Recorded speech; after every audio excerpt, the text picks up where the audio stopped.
Welcome back to the show, everyone. With me is Bienvenue à nouveau dans l'émission Tout le monde. Avec moi aujourd'hui, le professeur et économiste Richard Wolff. Alors d'abord, les nouvelles.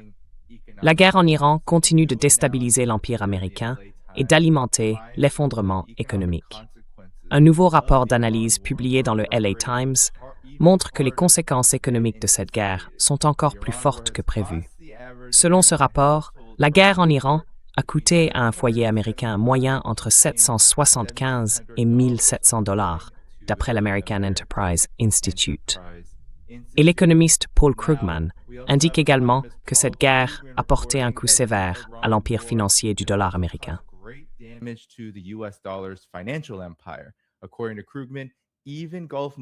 Selon Krugman, même les pays du Golfe, y compris les Émirats arabes unis, envisagent désormais des systèmes de paiement en yuan. Cela donne un coup de pouce régional au CIP chinois, une alternative au réseau SWIFT, et remet sérieusement en cause la domination du dollar américain. On apprend aussi que les prix du pétrole ont augmenté d'1%, malgré les discussions autour du protocole d'accord. En grande partie parce que la réunion d'aujourd'hui à Doha était pleine d'incertitudes, la guerre pouvant éclater à tout moment. Le professeur Richard Wolff est avec nous pour commenter ces derniers développements. Professeur Wolff, quelle est votre réaction à tout cela? En particulier, au fait que, malgré tout, l'enthousiasme économique autour de cette phase de négociation sur la guerre avec l'Iran, on sent qu'il y a beaucoup de tensions sous la surface. Aidez-nous à comprendre ce que tout cela signifie, surtout pour l'Empire américain.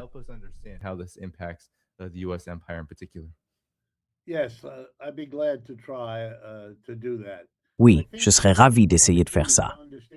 Je pense que la clé pour comprendre tout ça, c'est qu'il se passe bien plus de choses qu'une simple guerre entre l'Iran d'un côté et les États-Unis de l'autre. Et quand on prend en compte les autres enjeux, si on peut dire, qui sont impliqués, alors il devient clair, je crois, que d'un côté, l'Iran essaye de comprendre, et c'est pas simple, comment tirer parti de l'énorme augmentation de sa puissance, de son influence dans le monde, et plus largement de la place que l'Iran occupe désormais dans l'économie mondiale, grâce à ce qu'il a accompli dans cette guerre.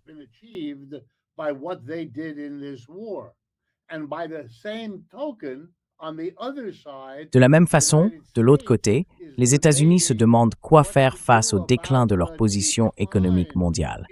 Cette guerre perdue leur a déjà coûté cher, et elle risque de continuer à le faire, comme le montrent très bien les extraits que vous avez choisis. Je pense que c'est ça, le fond du problème. Et puis, il y a cette incertitude. Le fait que, par moment, le week-end dernier, on a eu l'impression que le protocole d'accord et la fin, soi-disant, de la guerre n'était qu'un mirage, que tout était fini et qu'on allait reprendre les frappes, les bombardements, les drones, les missiles, comme on l'avait fait dans les mois qui ont suivi le 28 février. Et maintenant, c'est encore une fois, un coup, c'est fini, un coup, ça repart.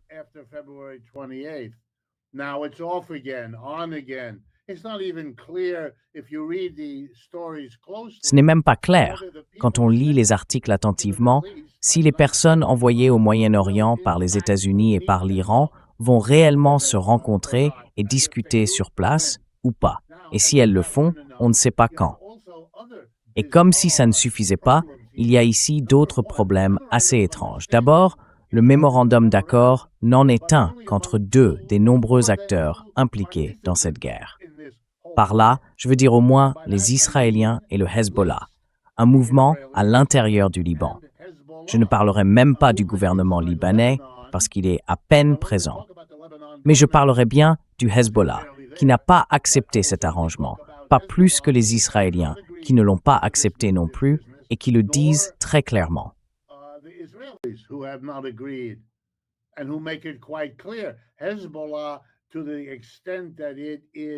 Le Hezbollah, dans la mesure où il est en contact avec l'Iran, les Houthis et le Hamas, pourrait probablement suivre si l'Iran le fait. Mais on ne peut pas aller plus loin que ça. Israël, de son côté, a été très clair. Ils n'ont aucune intention de suivre. Et même si par hypothèse ils le faisaient, ce serait aussitôt contredit par ce que disent littéralement chaque jour plusieurs membres du cabinet de M. Netanyahou, qu'ils n'en veulent pas, qu'ils ne participeront pas et qu'ils quitteront le gouvernement si cela arrive, ce qui signifierait l'effondrement du gouvernement. Et donc on en revient à la question, que se passe-t-il ensuite? Quand on met tout ça bout à bout, on se retrouve dans une situation complètement renversée, pleine d'incertitudes. Et quiconque vous dit que les choses vont sûrement aller dans un sens ou dans l'autre, eh bien, joue avec des prédictions que personne en réalité ne peut faire.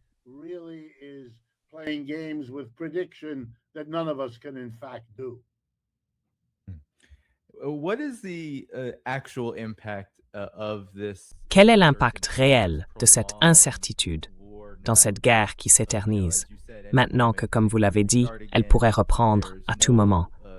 Parce que, malgré l'optimisme de l'administration Trump, on voit bien partout qu'il y a beaucoup d'inquiétudes. À tout moment, il pourrait y avoir, par exemple, une forte hausse des prix du pétrole à cause d'une reprise des combats. Alors, quel est l'effet concret de tout ça sur les gens aux États-Unis, sur l'économie mondiale? En quoi cette incertitude influence-t-elle tout cela? How is this uncertainty driving that? Eh bien, le mot-clé ici, c'est l'incertitude. Et l'incertitude qui fait partie de la vie a toujours été un vrai problème pour les gens. Les êtres humains ont une manière bien à eux de gérer cette incertitude, souvent en essayant, de façon un peu illusoire, de la faire disparaître comme par magie. Dans mon domaine, l'économie, on est obligé de faire face à l'incertitude. Chaque investissement, par exemple, dans n'importe quelle entreprise, implique une décision. Dépenser de l'argent maintenant pour construire une usine, monter un bureau, ouvrir un magasin, acheter des matières premières, embaucher des salariés. Mais on ne gagne de l'argent que plus tard, quand la production démarre, que les employés ont fait leur travail et que le produit ou le service est prêt à être vendu. Il y a donc un passage du temps. Il faut investir dès maintenant pour lancer le processus. Mais les revenus, eux, n'arriveront que des semaines, des mois, voire des années plus tard.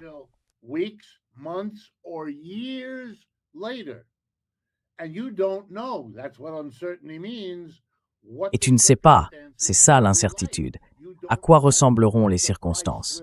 Tu ne sais pas à quel prix tu pourras vendre ta production.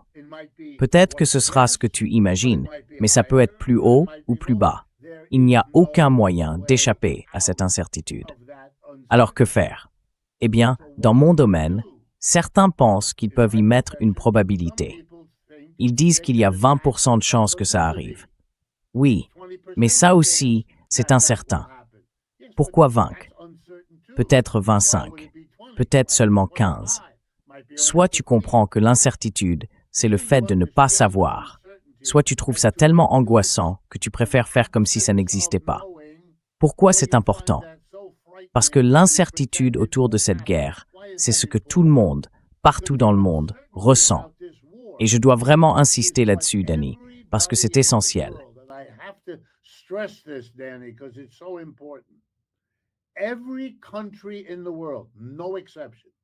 Tous les pays du monde, sans exception, et la plupart des grandes entreprises et sociétés font face aujourd'hui à cette incertitude.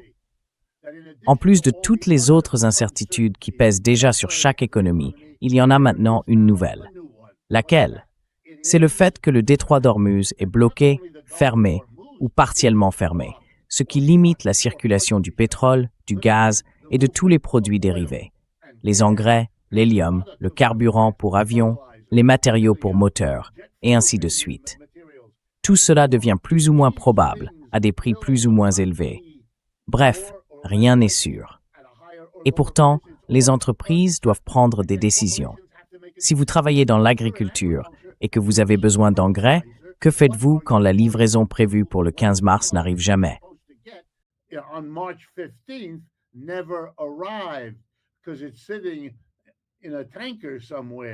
Parce que ce pétrole est quelque part, dans un tanker ou sur un quai.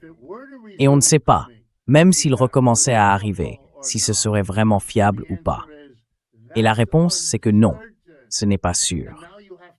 Et maintenant, il faut ajouter qu'il y en a d'autres. Il y a le détroit de Malacca, il y a le canal de Panama. Si on les additionne, on se rend compte qu'ils sont tous en réalité incertains.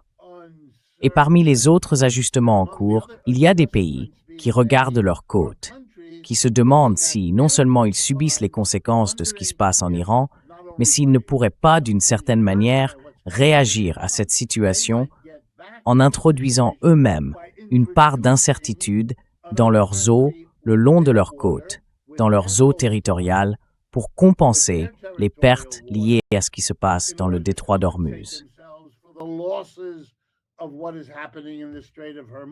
When you put all that together, here's the impact on the world. It is a shock. And one of the things corporations and countries do when confronted with a shock is they look for, and it takes time, what is our best bet given the uncertainty? For example, I'll give you just a few. Maybe we should switch in our company from trucks that use gasoline, which is becoming dangerously short supply in many Asian countries, and we should switch finally to electric vehicles, which would mean buying more Chinese vehicles because they have the best quality at the lowest price electric vehicles on this planet at this time. And that's good for Chinese exports, but not for other people's exports. So is that Elle va du temps, c'est comprendre. how much? Who knows? It'll take us all kinds of time. Here's another response. We might Voici une autre réponse. get our On devra peut-être se procurer notre engrais ailleurs. Mais où exactement? Du coup, le prix de l'engrais augmente. Et là, certaines entreprises, dans d'autres régions du monde, vont être tentées de se lancer dans la production d'engrais. Elles ne l'avaient jamais fait avant. Elles vont avoir besoin de main-d'œuvre, de machines, d'entrepôts. Mais tout ça coûte très cher. Alors elles vont se demander, est-ce qu'on y va? Est-ce qu'on n'y va pas? Et vous voulez que je vous donne une réponse. Personne ne peut le faire. C'est pour ça que quand vous lisez un article, ce que vous lisez, c'est souvent une forme de sélection des faits. Si on choisit certains exemples, la situation paraît très sombre. Si on en choisit d'autres, elle semble plutôt encourageante. Le problème, c'est que ce n'est ni tout à fait l'un, ni tout à fait l'autre. The problem is, it's neither the one nor the other. It's either you face the reality of uncertainty. Soit on affronte la réalité de l'incertitude, soit on ne le fait pas. Et il y a un dernier point qu'il faut prendre en compte quand on parle du capitalisme. Le capitalisme, qui est le système dominant dans le monde, porte en lui une instabilité profonde. Tous les 4 à 7 ans, il s'effondre, partout sur la planète. C'est comme ça depuis 3 siècles. On a tout essayé pour y faire face, pour le gérer. Rien n'a vraiment marché. Dans les années 30, quand on a connu le pire crash de l'histoire du capitalisme, un tout nouveau courant économique a été développé par John Maynard Keynes, en Grande-Bretagne. On l'a appelé l'économie keynésienne. Son objectif principal, c'était d'expliquer ce que le gouvernement doit faire pour essayer de limiter les dégâts causés par cette instabilité. Try to minimize the damage from the instability. Have we been able to stop the crises since then? Depuis, a-t-on réussi à mettre fin aux crises, aux récessions, aux crashs, aux dépressions? Non. Il y en a eu une en 2000, le fameux crash des dot-com, une autre en 2008, le crash des subprimes, et encore une en 2020, le crash lié à la pandémie. On leur donne des noms différents parce qu'on a peur d'affronter la réalité. Ces crises sont toujours là, en gros, tous les 4 à 7 ans. Et si la dernière remonte à 2020, devinez quoi? On arrive à nouveau à ce moment-là. Alors, en plus de tous les chocs et de toute cette incertitude, il y a cette inquiétante réalité. On est peut-être au bord d'un nouveau ralentissement. That we may well be on the edge of a downturn, and Lord knows what might happen if we have. Et Dieu sait ce qui pourrait arriver si on avait la coïncidence d'un ralentissement économique périodique avec ce crash particulier de la guerre en Iran. C'est une raison de plus pour laquelle, si un économiste compétent avait été présent pour conseiller le président et M. Netanyahou, en plus de toutes les autres raisons qui sautent maintenant aux yeux, il n'aurait pas fallu attaquer l'Iran le 28 février. Je vous en donne 2 de plus. l'incertitude et le cycle. Ce n'est pas une bonne idée. Et si je devais conseiller les Européens, alors qu'ils se rassemblent pour faire la guerre à la Russie, je leur dirais que c'est la même erreur terrible de leur part, et ils en souffriront. Malheureusement, le peuple européen dans son ensemble, tout comme le peuple russe, en souffrira aussi.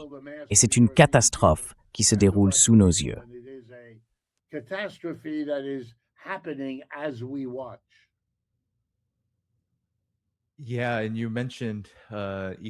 Oui, et vous avez parlé de crise économique et d'effondrement, professeur Wolf. Je voulais justement revenir là-dessus, parce qu'on en parle de plus en plus en ce moment. En fait, on dirait que beaucoup d'économistes traditionnels préfèrent se concentrer sur l'écart entre le comportement des marchés boursiers et les indicateurs économiques. Mais la réalité, c'est autre chose. Le coût de la guerre en Iran, par exemple, ou le fait que les Américains payent environ 7 $ la livre de bœuf haché. Tout ça semble être un point de tension majeur, un possible déclencheur de cet effondrement économique.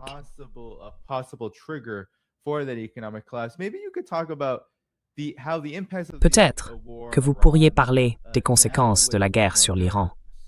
Parce que vous savez, il y a encore des milliers de navires qui n'ont pas pu quitter le détroit d'Ormuz, et il est peu probable qu'ils puissent le faire de sitôt. Et puis il y a le coût de tout ça.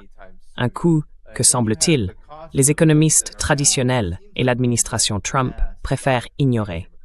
Mais certains tirent la sonnette d'alarme en disant que oui, les coûts de cette guerre vont durer et que les conséquences de ces coûts vont s'aggraver avec le temps. Alors, où est-ce que tout cela nous mène? Comment expliquez-vous ce qui se passe quand tous ces éléments se combinent?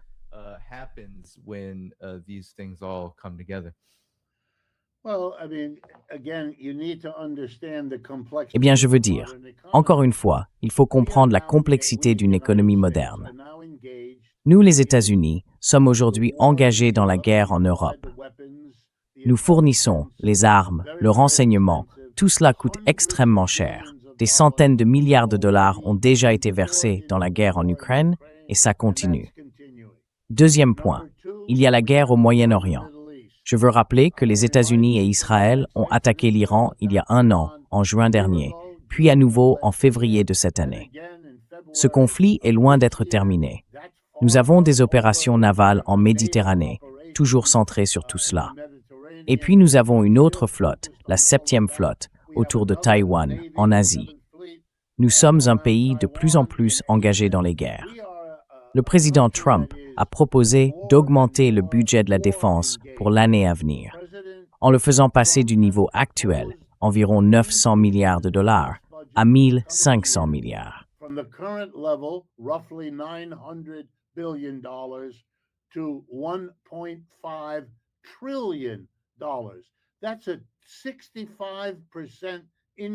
C'est une augmentation de 65% en 1 an, d'une année sur l'autre. C'est un transfert massif de ressources vers la guerre.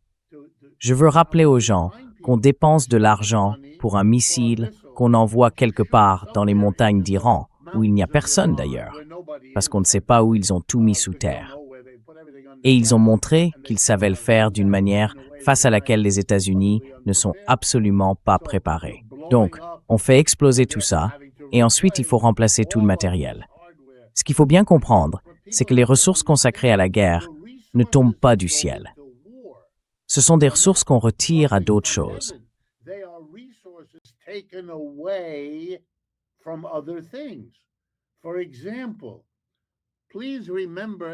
Par exemple, souvenez-vous d'Elon Musk, debout là, avec sa tronçonneuse, en train de se débarrasser de cette agence gouvernementale. Eh bien, certaines de ces agences étaient consacrées à l'étude des maladies animales. Vous savez, du genre de parasites comme la mouche à vis qui cause des ravages dans les troupeaux de bétail partout dans la moitié ouest du monde, y compris dans les élevages de bœufs aux États-Unis. Eh bien voilà.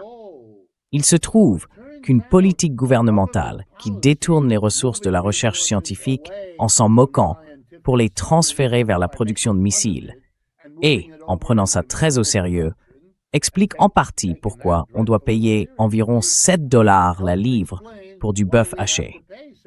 Et on va devoir faire toutes sortes de choses de ce genre. And we're going to have to do all kinds of things like that. We're not building housing in this country. On ne construit plus de logements dans ce pays. Pourquoi? Eh bien, on a réussi à maintenir les salaires à un niveau bas, alors que le prix des maisons, lui, n'a cessé d'augmenter. Et ce, de façon assez régulière depuis une vingtaine d'années. Les revenus des Américains n'ont pas du tout suivi, et donc, de plus en plus d'entre eux n'ont plus les moyens d'acheter une maison. Résultat, les promoteurs ne construisent plus les logements qu'ils construisaient autrefois. Les seules maisons qu'ils bâtissent aujourd'hui sont destinées aux très riches. Et même si leur nombre augmente, ça reste une toute petite minorité comparée à la majorité qui ne peut plus se le permettre. Eh bien, tout ça, ça change profondément le pays. Et tout cela est lié à cette obsession pour la guerre.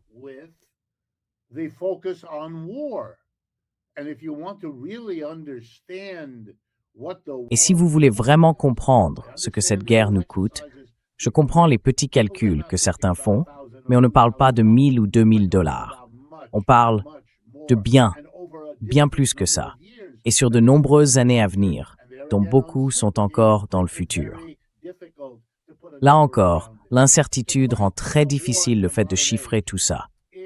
Mener une guerre à l'époque moderne, c'est extrêmement coûteux. Mener une guerre à des milliers de kilomètres, c'est encore bien plus cher. Les États-Unis aiment penser qu'ils peuvent contrôler le monde, qu'ils vont affronter la Chine à propos de Taïwan, qu'ils vont se battre au Moyen-Orient contre l'Iran, qu'ils vont se battre avec les Européens contre les Russes. Vraiment? Vraiment?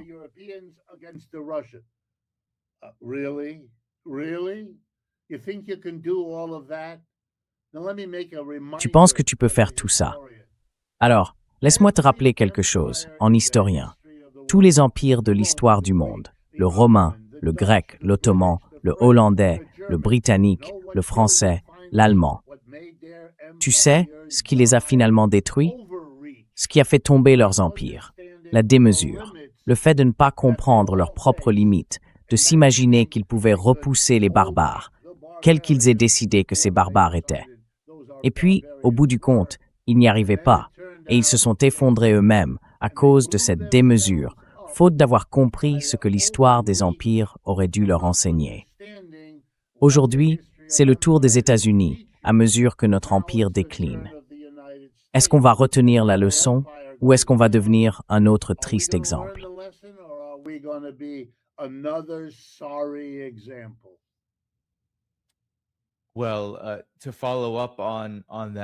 Alors, pour rebondir sur ce point, le professeur Wolff, vous le connaissez sans doute. Je ne suis pas un grand fan de lui, mais il a été, bien sûr, l'économiste phare du New York Times pendant très longtemps, Paul Krugman. Il a publié un article que j'ai trouvé très intéressant, où il parle de l'humiliation du dollar autrefois tout-puissant. Et je vais juste en lire un court passage, où il dit que le fiasco iranien a montré qu'utiliser le dollar et garder l'accès au système bancaire américain, même si c'est pratique, n'est pas indispensable.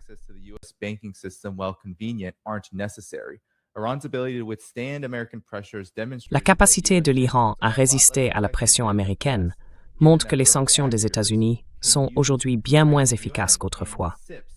Les acteurs dits voyous peuvent désormais utiliser le yuan chinois et le CPES, le système de paiement interbancaire chinois, pour contourner ces sanctions. Et comme on le voit avec les pays du Golfe, même des alliés des États-Unis envisagent maintenant d'adhérer au système de paiement alternatif proposé par la Chine. Alors, professeur Wolff, quel impact cela a-t-il sur l'économie mondiale dans son ensemble, et plus précisément sur la domination, ou peut-être faudrait-il dire le déclin, de l'Empire américain?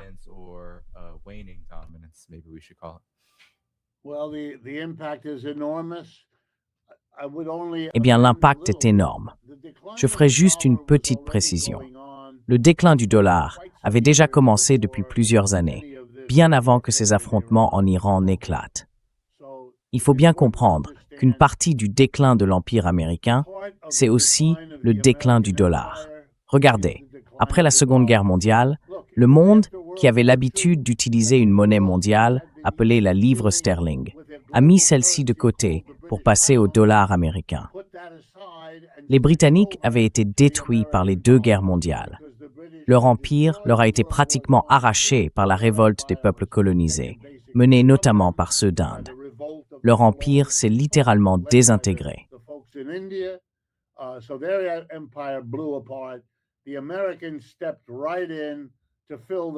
Les Américains sont intervenus directement pour combler le vide laissé par l'Empire britannique. Et ils ont ensuite décrété que désormais, c'était eux qui dirigeaient. Leur monnaie pouvait et devait devenir la référence mondiale. Et c'est exactement ce qui s'est passé. Ça s'est produit parce que les États-Unis étaient le grand producteur. Tous les autres pays avaient été dévastés par la Seconde Guerre mondiale. Les États-Unis exportaient partout. Pour vous donner une idée, environ 25 millions de Russes sont morts pendant la guerre. Du côté américain, on parle d'environ 400 000 morts. Il faut bien comprendre que c'est la différence entre une souris et un éléphant. L'impact sur la Russie reste, encore aujourd'hui, immense. Et l'impact sur les États-Unis, en comparaison, est relativement limité.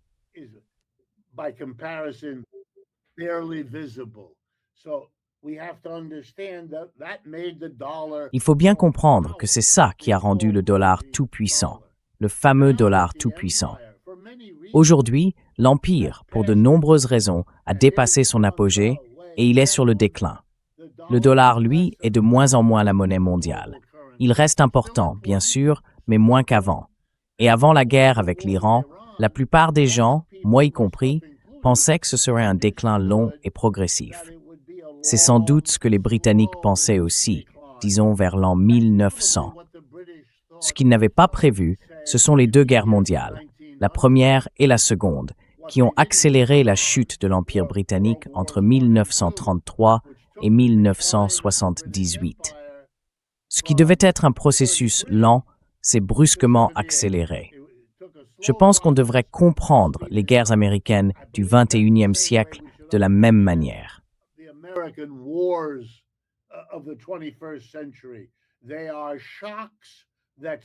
Ce sont des chocs qui accélèrent simplement ce qui était déjà en train de se produire. Et pour donner une idée du pourquoi et du comment ça fonctionne, le pétrole qui s'achetait et se vendait partout dans le monde en dollars, c'était un accord conclu à l'époque par le président Nixon et son conseiller Henry Kissinger avec l'Arabie saoudite, dans les années 70, quand c'était le premier producteur de pétrole au monde. Cet accord a créé ce qu'on appelle le système du pétrodollar. Du coup, le monde entier avait besoin de dollars pour acheter du pétrole. Si votre système énergétique reposait sur le pétrole, et c'était le cas de tous les pays, vous aviez forcément besoin de dollars, parce que c'était la monnaie utilisée pour acheter le pétrole dont vous aviez besoin. Alors tout le monde gardait une réserve de dollars dans sa banque centrale, dans les banques locales, dans ses comptes.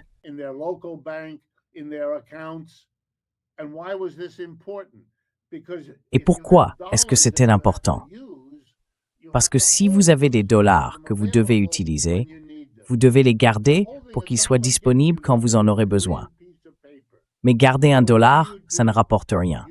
C'est juste un bout de papier vert. Alors qu'est-ce qu'on fait? On le prête au gouvernement des États-Unis. Et à la place, on détient des bons du Trésor. En gros, des reconnaissances de dette du gouvernement américain.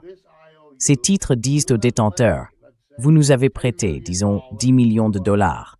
Merci. Nous vous rembourserons à telle date et nous vous verserons des intérêts 2 fois par an d'ici là. C'est comme ça qu'ils détiennent des dollars, parce qu'ils en ont besoin pour commercer le pétrole. Mais regardez l'avantage pour les États-Unis. L'une des raisons pour lesquelles ce pays peut se permettre de fonctionner avec des déficits, c'est-à-dire que le gouvernement dépense plus d'argent qu'il n'en perçoit en impôts.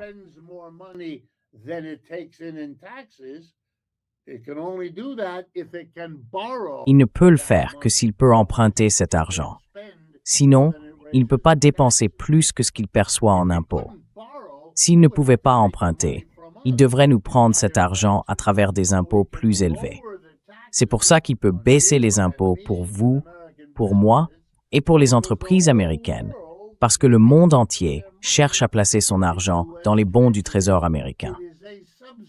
C'est en fait une subvention au gouvernement des États-Unis. J'irais même jusqu'à dire que la plupart des guerres que nous avons menées, réfléchissez-y avec moi, la plupart de ces guerres, le gouvernement n'aurait jamais augmenté les impôts pour les financer. Vous savez pourquoi? Parce que l'opposition à la guerre aurait été 10 fois plus forte que ce qu'on a déjà vu si les gens avaient dû sortir des milliers de dollars de leur poche. Et on vient tout juste de passer le 15 avril.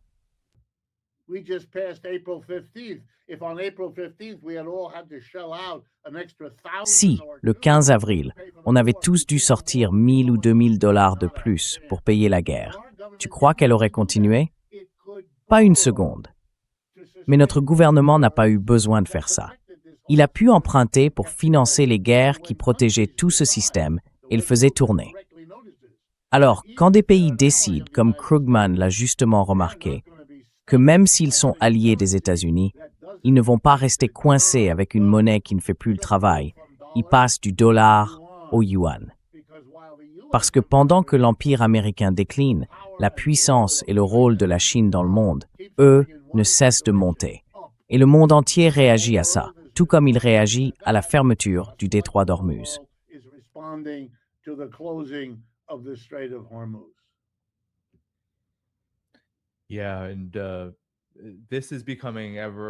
Oui, et c'est de plus en plus évident. On entend maintenant dans les grands médias parler de la bulle de l'intelligence artificielle, par exemple, et du fait qu'il y a aujourd'hui un énorme déplacement d'attention vers l'IA, au point que l'économie américaine et l'administration des États-Unis, le régime américain, si on peut dire, négligent complètement tous les autres aspects de l'économie.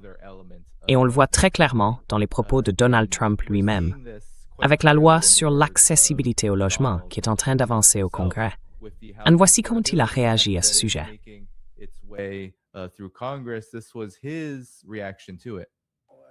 On entend beaucoup dire « on va faire baisser les prix de l'immobilier ».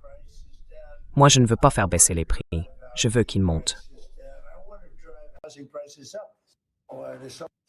Donc, il veut des prix de l'immobilier encore plus élevés que ceux qu'on a déjà aux États-Unis. Et c'est comme ça qu'il voit ce projet de loi. Quels sont vos projets pour la loi sur le logement, Monsieur le Président? Je ne sais pas. Franchement, je pense que c'est tellement secondaire comparé à la loi Sauver l'Amérique.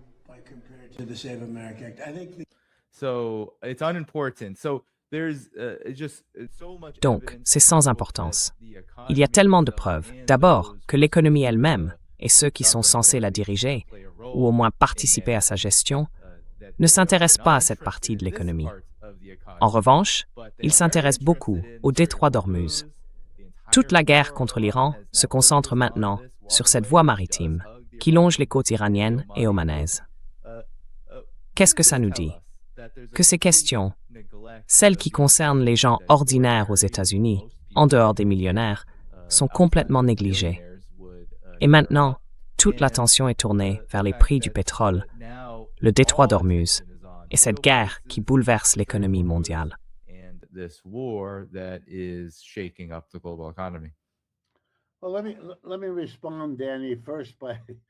Bon, je vais te répondre, Danny, d'abord en réagissant à ton extrait de Donald Trump.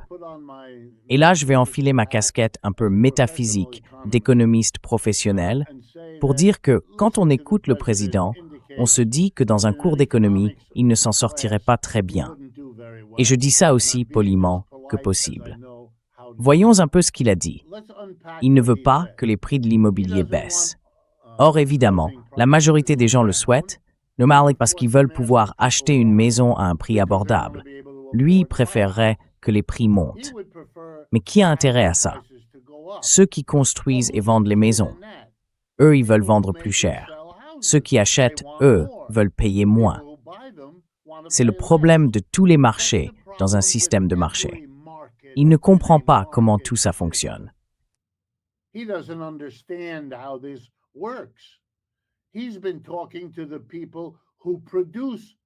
a parlé avec les gens qui construisent des logements. L'homme qu'il a nommé à la tête du renseignement, M. Pult, est un promoteur immobilier, l'un des plus grands des États-Unis, Pult Homes. Lui, il veut des prix plus élevés. Et il ne se contente pas de le vouloir. Il nous fait du chantage, du vrai chantage capitaliste. Il dit au président, et à travers lui à nous tous, « Vous voulez que je construise des maisons? Alors rendez ça intéressant pour moi. Faites monter les prix, et là, je construirai. » Oui, on lui répond. Mais dans ce cas, plus personne ne pourra se les payer. Alors, comment on résout ce problème?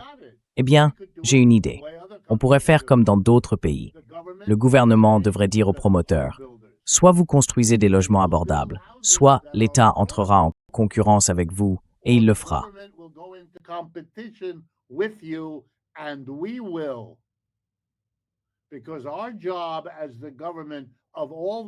Parce que notre rôle, en tant que gouvernement de tous les citoyens, c'est de faire ce qu'ils veulent. Et la plupart d'entre eux, ce sont des acheteurs de maisons. Ils veulent des prix plus bas. Et c'est ce qu'on va leur donner, des maisons à des prix plus bas. Nous, on n'a pas besoin de faire du profit, parce qu'on est le gouvernement. Vous, oui. Alors vous pouvez construire des maisons pour les riches. Nous, on construira des maisons pour tous les autres. Oh non, disent les entreprises. On ne veut pas de concurrence de la part du gouvernement, parce que sinon, tout le monde comprendra comment on a arnaqué les gens. C'est ça, le fond du problème. On se fait avoir. On nous dit, si vous n'avez pas assez d'argent, on ne construira pas de maison pour vous. Et si vous trouvez cet argument raisonnable, faites très attention, parce que la prochaine étape, ce sera la nourriture et les vêtements. C'est exactement la même logique. Ah, vous voulez acheter de la bonne nourriture?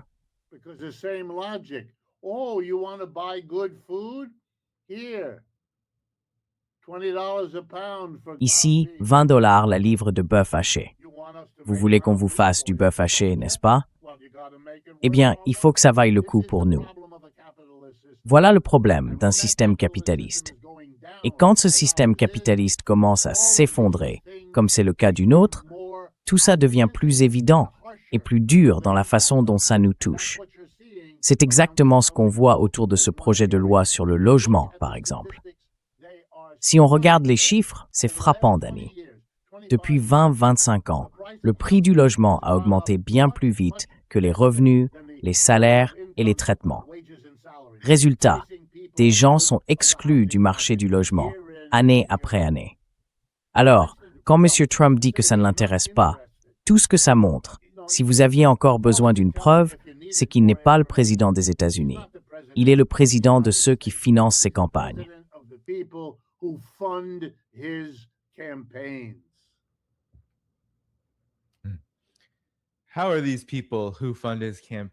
Comment vont réagir, ou comment réagissent déjà, les personnes qui financent ces campagnes? Maintenant qu'il est devenu évident que les conséquences de la guerre en Iran, du conflit en Ukraine, et bien sûr de l'Empire américain, à la fois sur le plan militaire et sur le plan de la coercition économique, ne sont plus seulement inefficaces, mais qu'on pourrait même dire qu'elles freinent la situation économique globale et le développement des États-Unis. Comment vont-ils continuer à réagir face à cette évolution et comment réagissent-ils en ce moment?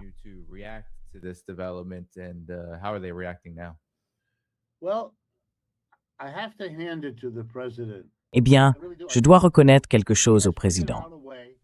Vraiment, je le pense sincèrement. Il a trouvé un moyen, et certains de ses prédécesseurs aussi d'ailleurs, de faire à peu près tout ce qu'il veut, simplement en gardant les 10% les plus riches des Américains satisfaits de lui. Ces 10%-là, les plus riches, possèdent environ 80 à 85% des actions cotées à la bourse de New York. Alors il sait qu'il doit les garder contents. S'il y parvient, le reste leur importe peu. Est-ce qu'il veut ramener la suprématie blanche? Est-ce qu'il veut ramener la misogynie? Est-ce qu'il veut supprimer les protections des travailleurs? Est-ce qu'il veut réduire le ministère de l'Éducation au point que nos écoles et nos universités ferment?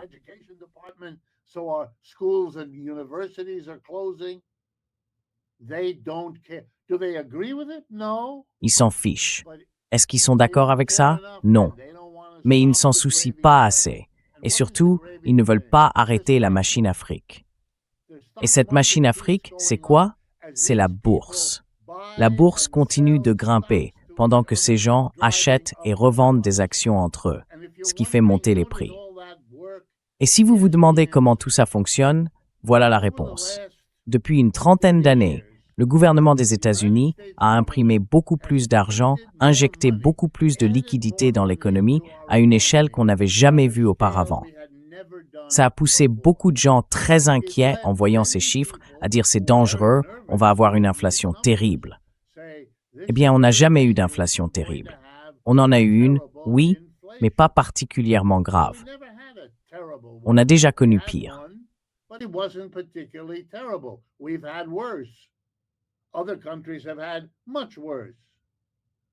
D'autres pays ont connu bien pire. Alors, pourquoi n'a-t-on pas eu ce genre d'inflation? Je parle du prix de l'essence, des œufs, du bœuf, du lait, du logement. Oui, les prix ont augmenté, mais on n'a pas eu une inflation folle. Parce qu'une grande partie de l'argent n'est jamais allée dans la production de biens et de services pour vous et moi, là où ça aurait pu faire grimper les prix. Cet argent est allé en bourse. Et une inflation sur les marchés financiers, c'est exactement ce que veulent les 10% les plus riches. Plus les actions montent, plus ils se sentent riches. Ce n'est pas un problème pour eux, c'est une vertu. M. Trump ou ses porte-paroles pointent sans arrêt la bourse. Pourquoi? Parce que c'est l'une des rares choses qui montent.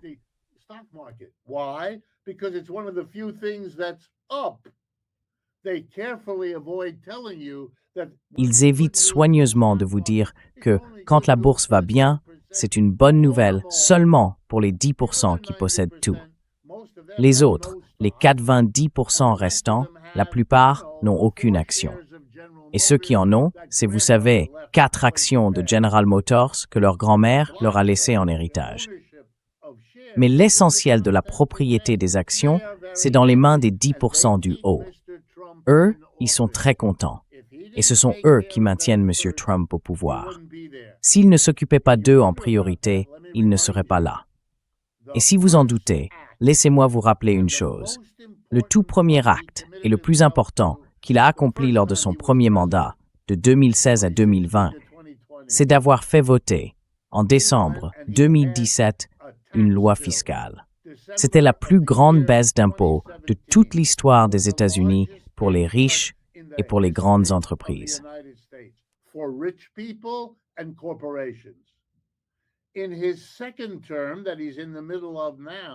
Pendant son deuxième mandat, celui qu'il est en train de faire maintenant, quelle a été sa priorité numéro 1? Eh bien, souvenez-vous, il y a quelques mois, cette grande et belle loi sur les impôts. Oui, encore une grosse baisse d'impôts. Il a pris soin de ces gens-là. Alors, où est passé l'argent que ces entreprises et ces riches n'ont plus eu à payer en impôts? Réponse.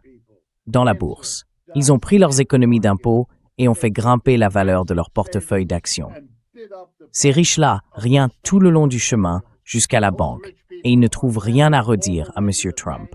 Peu importe à quel point son comportement peut sembler fascisant, parce qu'il s'est occupé d'eux.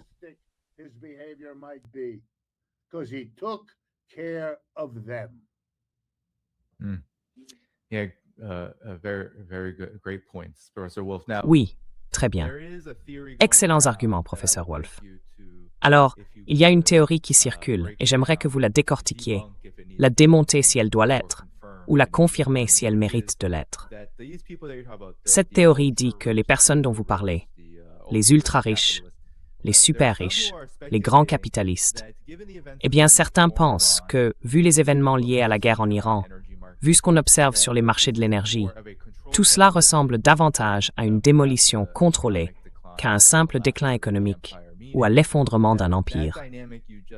Autrement dit, cette dynamique que vous venez de décrire, où les super riches s'en mettent plein les poches grâce aux actions et à tout le reste, certains affirment que c'est une tendance économique mondiale, où notamment dans le secteur de l'énergie, on détruit pour en tirer profit. This is destruction for profit. And I wonder if you, how do you Et je me demande, vous, comment vous voyez ça? Non seulement pour le profit, mais aussi pour s'emparer du contrôle des marchés de l'énergie. Et je me demande comment, selon vous, tout cela va évoluer, compte tenu de la situation économique mondiale. On observe ce ralentissement dont vous parlez souvent, ici et ailleurs. On voit toutes ces contradictions énormes. Et puis bien sûr, on a les plus riches qui deviennent encore plus riches, malgré cette dynamique de chaos et de crise qui s'installe derrière.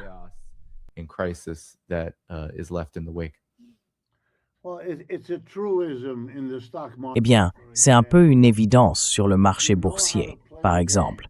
Si on sait comment jouer le jeu, on peut gagner autant d'argent quand les actions baissent que quand elles montent. Autrement dit, si on sait comment ça marche, on peut vendre une action pour une livraison à une date future, en pariant qu'à ce moment-là, elle coûtera beaucoup moins cher qu'aujourd'hui. Donc, on la vend maintenant à un prix élevé en promettant de la livrer plus tard, quand on pourra la racheter à un prix bien plus bas. On peut faire une vraie fortune comme ça, et il y a beaucoup de gens à Wall Street qui s'y emploient. Gagner de l'argent, ce n'est donc pas seulement une question de hausse permanente.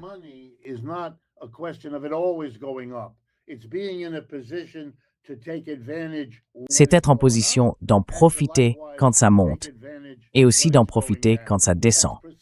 Et ça, très franchement, les gens qui n'ont pas beaucoup d'argent et qui ne peuvent pas se payer les bons conseillers, ils ne peuvent sans doute pas le faire. Mais je dirais que les ultra-riches, eux, ne s'en préoccupent pas. Ils gagnent de l'argent, que ça monte ou que ça baisse. Et je vais vous donner 2 exemples. Voici le premier. À partir des années 70, les grandes entreprises américaines, menées par exemple par General Motors, qui à cette époque, dans les années 70, était notre plus grande et sans doute notre entreprise la plus prospère.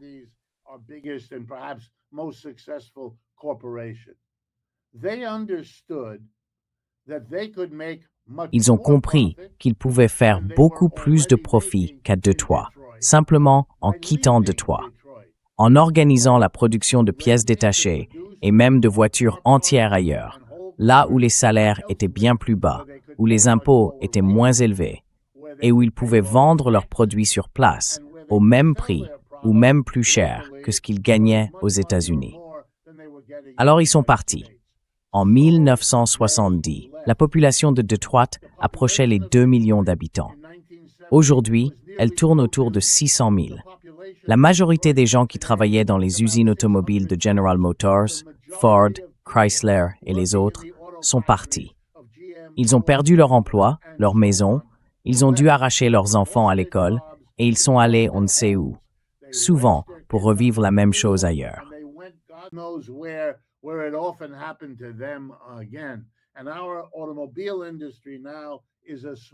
Et aujourd'hui, notre industrie automobile n'est plus qu'une ombre de ce qu'elle était autrefois. Est-ce que ces gens regrettent le déclin de Detroit? Bien sûr que oui. Ce sont leurs usines qui sont restées vides là-bas. Ce sont leurs parkings où les mauvaises herbes poussent à travers le bitume. Ce sont eux qui ne font plus partie des grandes entreprises américaines. Mais ils ont gagné énormément d'argent en délocalisant en Chine. C'est en Chine que General Motors vend aujourd'hui la plupart de ses voitures. C'est aussi là que GM en fabrique beaucoup, celles qui ne sont pas produites au Mexique, au Canada ou ailleurs. Autrement dit, ces gens ont profité financièrement du déclin du capitalisme américain.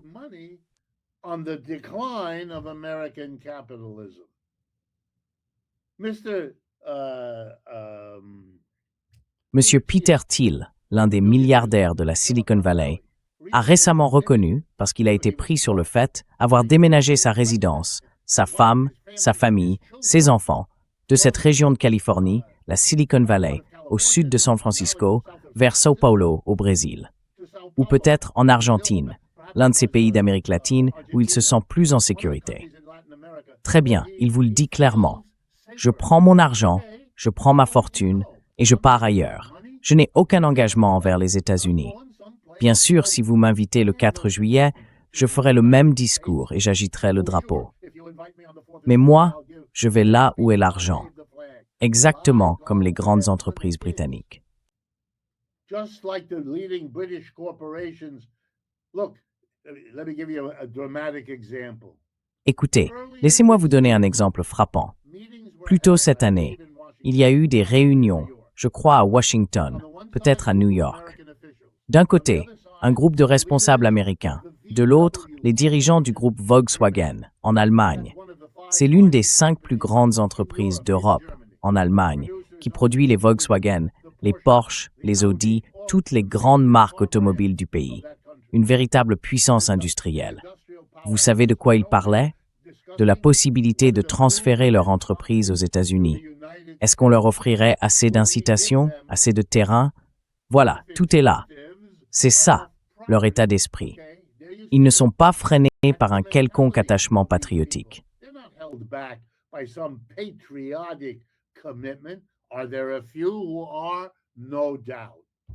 Est-ce qu'il y en a quelques-uns? Oui, sans aucun doute. Et ils vont vous expliquer pourquoi. Il faut faire le maximum de profit pour survivre dans ce secteur.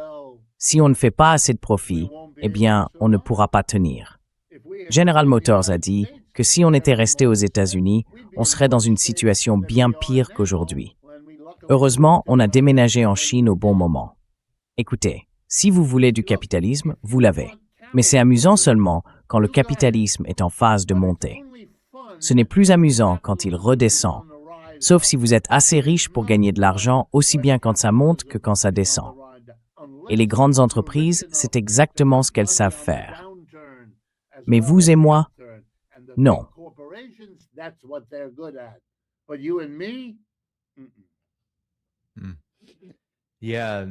Oui, et peut-être que dans les 5 à 7 dernières minutes qu'il nous reste, professeur Wolf, vous pourriez parler du fait qu'on assiste aujourd'hui à la montée de l'Iran. Avant cela, on a vu, et on voit encore, la montée de la Chine, et même celle de la Russie, qui devient de plus en plus une puissance économique, politique et militaire à l'échelle mondiale. On a l'impression qu'il y a un déplacement du pouvoir, à la fois économique et militaire, vers l'Est. Comment tout cela se répercute-t-il sur l'économie américaine, surtout quand, comme vous venez de le dire, elle repose sur ces individus ultra riches?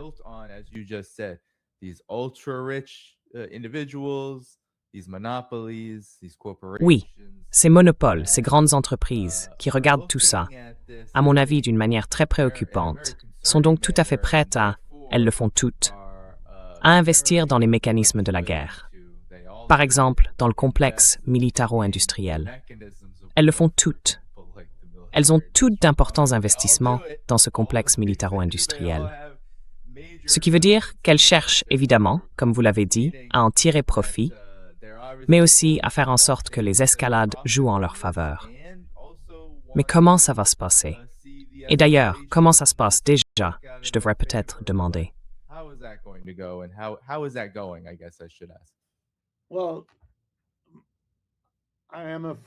Eh bien, j'ai bien peur que ce que j'ai à vous dire soit un peu déprimant. D'un autre côté, si vous ne voulez pas entendre ce qui se passe vraiment, vous pouvez toujours allumer la télé ou la radio ici aux États-Unis. Là, vous entendrez une autre histoire, beaucoup plus rassurante, où tout semble aller pour le mieux, comme si tout était parfaitement sous contrôle. Mais je vous le dis tout de suite, ce n'est pas le cas. Alors, laissez-moi vous expliquer. En ce moment, comme vous l'avez dit, il y a un déplacement vers l'Est, vers l'Asie. Et ce que ça veut dire, c'est que les États-Unis, qui ont été, pendant la plus grande partie du siècle dernier, une sorte de modèle, l'endroit où, enfin, j'exagère un peu, mais vous voyez ce que je veux dire, l'endroit où les gens vivaient confortablement, où tout le monde avait une maison, une voiture, pouvait partir en vacances, et ainsi de suite. Ce modèle qu'on voulait reproduire, copier, envier, tout ça.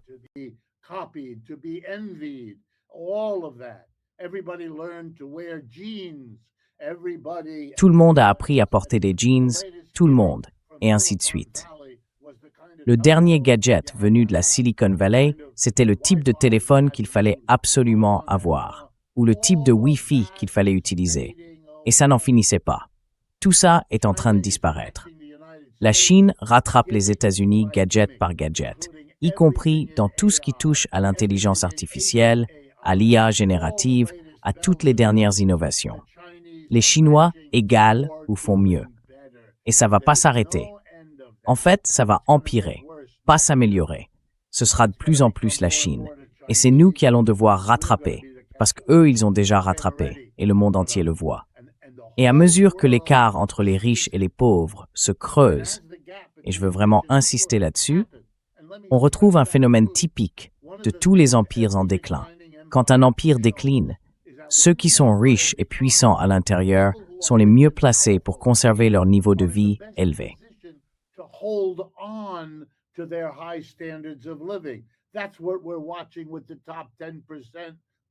C'est exactement ce qu'on voit avec les 10% les plus riches qui jouent avec la bourse. Ils gardent leur immense fortune. Mais ça veut dire que le coût du déclin, qui va le supporter? Eh bien, c'est vous. Vous qui ne pouvez plus vous payer votre logement. Vous qui ne pouvez plus aller à l'université, ou seulement en vous endettant à un niveau tel que vous ne prendrez jamais votre retraite. Les signes sont partout. Il suffit de regarder. Mais voilà le problème. On n'en est pas encore là. On n'en est pas encore au moment de regarder les choses en face. Dans ce pays, aux États-Unis, on en est encore au stade du déni. C'est un syndrome psychologique. Quelque chose vous fait peur. Et au lieu d'essayer de comprendre, au lieu d'élaborer une stratégie, non.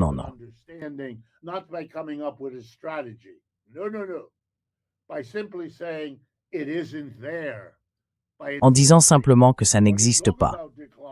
En insistant, qu'est-ce que tu veux dire déclin? Regarde la bourse, elle monte. Oui, bien sûr, elle monte. Mais ça n'a strictement rien à voir. Je t'ai déjà expliqué pourquoi ça se produit. C'est le symptôme d'une société complètement déréglée. On l'a tous vu la semaine dernière, Danny, quand on a annoncé que l'homme le plus riche du monde, Elon Musk, un homme avec 300 ou 400 milliards de dollars de fortune, en jouant avec le système capitaliste et la bourse, était devenu encore plus riche. Il est maintenant le premier trillionnaire de la planète. Alors quel genre de système économique se vante d'avoir rendu encore plus riche celui qui était déjà le plus riche? De lui avoir ajouté plusieurs centaines de milliards de dollars qu'il ne pourrait même pas dépenser de toute façon.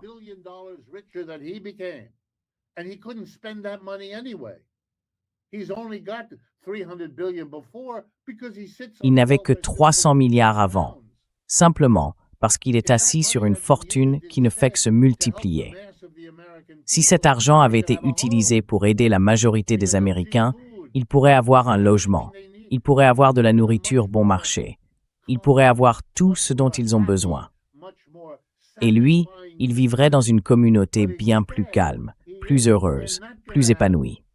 Mais à la place, les gens n'auront pas assez à manger, pas de soins de santé suffisants, pas l'éducation universitaire dont ils ont besoin. Pourquoi? Pour que l'homme le plus riche devienne encore plus riche. C'est au-delà de l'indécent. Permettez-moi le mot. Ce n'est pas durable. C'est aussi insoutenable que tout ce que nous faisons subir à notre climat physique et naturel. Et savoir laquelle de ces crises va nous exploser au visage en premier, je n'en ai aucune idée. Et personne d'autre ne le sait non plus.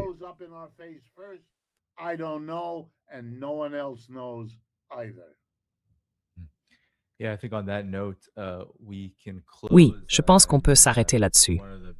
Je veux dire, un des plus grands signes du déni, c'est aussi de projeter sur ses soi-disant adversaires, ceux qu'on voit émerger autour de soi, et de les qualifier à la fois de faibles et de terrifiants, dangereux, comme on le voit souvent avec la Chine, l'Iran, la Russie, et ainsi de suite. Alors sur ce, je veux m'assurer que vous sachiez, et merci à Guitar Jim Burke pour le super sticker. Je veux que vous sachiez que vous pouvez retrouver toutes les informations sur le professeur Wolf, où le trouver, dans la description de la vidéo ci-dessous. Après l'émission, je mettrai le lien vers Democracy at Work, la chaîne YouTube, ainsi que le site web. Et n'oubliez pas de cliquer sur le bouton « J'aime » avant de partir. Ça aide vraiment à faire connaître l'émission. Demain, je serai de retour à 14h, heure de la côte Est. Soyez au rendez-vous pour ouvrir le mois de juillet. D'abord, est-ce que tu veux dire quelque chose avant qu'on se quitte?